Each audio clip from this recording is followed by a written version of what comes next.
नमस्कार। ये साल 2020 हमने जितने उत्साह और जोश के साथ एक दूसरे को हैप्पी न्यू ईयर बोलते हुए शुरुआत किया था, अब वो उतना ही दुखमय और कष्टदायक होता नजर आ रहा है। जहां एक तरफ पूरी दुनिया कोरोना वायरस की महामारी से अपने घर से बाहर नहीं निकल पा रहा है, नौकरी व्यवसाय पूरी तरह से ठप है, जनजीवन जो जहां पर है वहीं पूरी तरह से त्रस्त है, वहीं दूसरी तरफ आंधी तूफान और बारिश और बर्फ के गोलाबारी से किसानों की फसलें बर्बाद होती नजर आ रही हैं।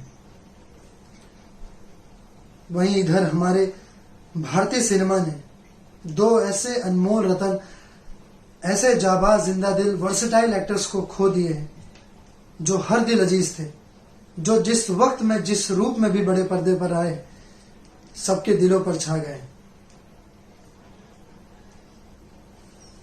उनकी मृत्यु की खबर सुनकर बहुत दुख हुआ।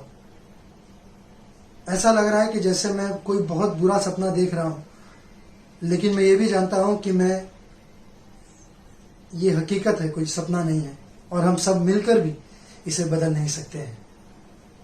मैं प्रदीप पांडे चिंटू आज श्री ऋषि कपूर साहब और इरफान खान साहब को दिल से भावभीनी श्रद्धांजलि अर्पित करता हूं और ऊपर वाले से ये प्रार्थना करता हूं कि उनको अपने शरण में जगह दें।